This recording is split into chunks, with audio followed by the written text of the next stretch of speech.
तो हेलो नमस्कार जी, कैसे हैं आप लोग? आशा करता हूँ कि आप सभी बढ़िया होंगे और स्वस्थ होंगे। तो जी, आज की इस वीडियो में हम बात करने वाले हैं जन्म दर और मृत्यु दर के बीच में क्या अंतर है।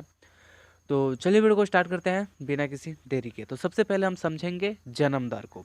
तो किसी देश में एक वर्ष में प्रति हजार व्यक्तियों पर जन्म लेने वाली बच्चों की संख्या को जन्म दर कहते हैं, यानी कि जीवित बच्चों की संख्या को ही जन्म दर में गिना जाता है। और जन्म दर जो होता है वो बच्चों की संख्या पर बेस होता है, यानी कि उनकी ही संख्या पर आधारित होता है जन्म दर। अगर किसी देश में बच्चे जन्म अधिक ले रहे हैं तो वहाँ की जो जन्म दर है वो उच्च होगा, यानी कि वहाँ पे लोग बच्चे जो है वो अधिक जन्म ले रहे हैं। अगर वहीं पर बच्चे जन्म लेने के बाद अगर मर रहे हैं तो वहाँ पे मृत्यु दर अधिक हो जाएगा। साथ में जो बूढ़ लोग होते हैं, बूढ़ बुजुर्ग, वो भी मरेंगे तो वहाँ की जनसंख्या जो है वो घटेगी। अभी समझिए जन्म दर, यानी कि किसी देश में प्रति हजार व्यक्तियों पर, यानी कि एक वर्ष में प्रति हजार व्यक्तियों पर जन्म लेने वाले जीवित बच्चों की संख्या को ही जन्म दर कहते हैं।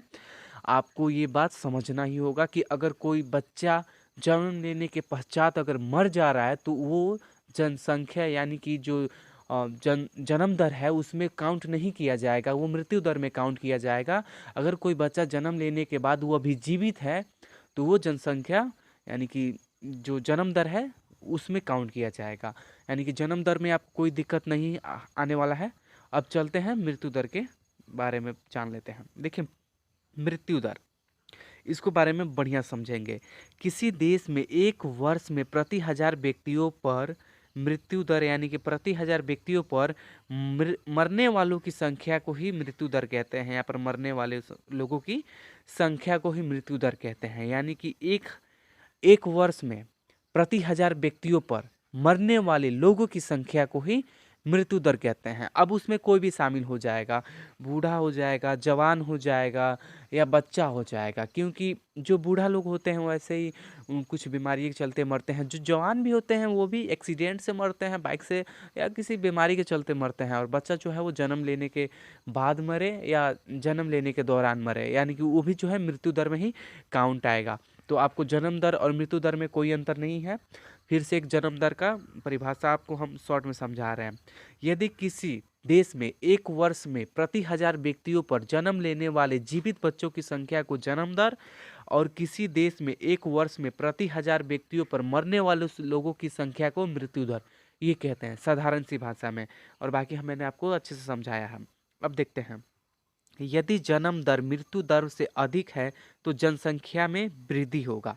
जाहिर सी बात है, अगर जन्म लेने वाले की लोगों की संख्या अधिक है और मृत्यु, यानी कि मरने वाले लोगों की संख्या कम है, तो जनसंख्या में वृद्धि होगा। और वृद्धि क्यों होगा? जन्म लेने वाले लोगों के कारण, क्योंकि वहाँ पे जन्म लेने वाले बच्चा जो है उसकी तादाद अधिक है, तो वहाँ पे जन्म दर अधिक होगा मृत्यु दर के अपेक्षा, और जिसके कारण जो है आपका जनसंख्या में वृद्धि होगा। अगर देखिए, मानिए सिंपल सी भाषा में समझिए, अगर मान लीजिए कोई एक देश है यहाँ पे, अगर यहाँ में जो है पहले से ही 20 लोग रह रहे हैं और इन्हीं 20 लोगों के कारण यहाँ पर बच्चों की संख्या हुई है 5, मान लीजिए 5 बच्चे नए हुए हैं, जन्म लिए हैं, तो यहाँ की जनसंख्या बढ़ी कि नहीं बढ़ी? पहले से 20 थी और फिर यहाँ पे 5 नए बच्चे ने जन्म लिया, तो 20 5 कितना होता है? 25, यानी कि यहाँ पर जनसंख्या वृद्धि हुआ। यानी कि जन्म दर के कारण जो है, जन्म दर की अपेक्षा अगर मृत्यु दर कम है तो वहाँ की जनसंख्या बढ़ेगी। अब बात करते हैं मृत्यु दर में। जब जन्म के दौरान केवल जन्म लेने वाले बच्चों की शामिल किया जाता है, यानी कि जो जनसंख्या होता है ना, जन्म दर में जन्म लेने वाले जीवित बच्चों की संख्या को ही शामिल किया जाता है। और यहाँ पर यदि जन्म दर मृत्यु दर से कम है तो वहाँ की जनसंख्या में ह्रास होगा, यानी कि जनसंख्या वहाँ पर घटेगी। अगर एक उदाहरण से समझिएगा, मान लीजिए कोई देश है, यहाँ पे पहले से ही 20 लोग रह रहे हैं और उन्हों में से मान लीजिए कि 5 लोगों की किसी कारणवश मृत्यु हो गई, यानी कि वहाँ पे मृत्यु होगी, तो यहाँ की जनसंख्या घटेगी कि नहीं घटेगी? 15 होगी कि नहीं होगी?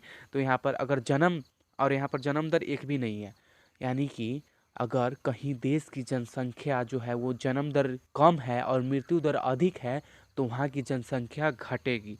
ठीक है। और जन्म जन्म दर के जन्म दर में केवल जन्म लेने वाले जीवित बच्चों की शामिल किया जाता है, किंतु मृत्यु दर में सभी वर्गों की जनसंख्या को शामिल किया जाता है। यानी कि जन्म लेने वालों में सिर्फ बच्चों को ही शामिल किया जाता है, और मृत्यु दर में बच्चे हो या बूढ़े हो या जवान हो, सभी को मृत्यु दर में शामिल किया जाता है।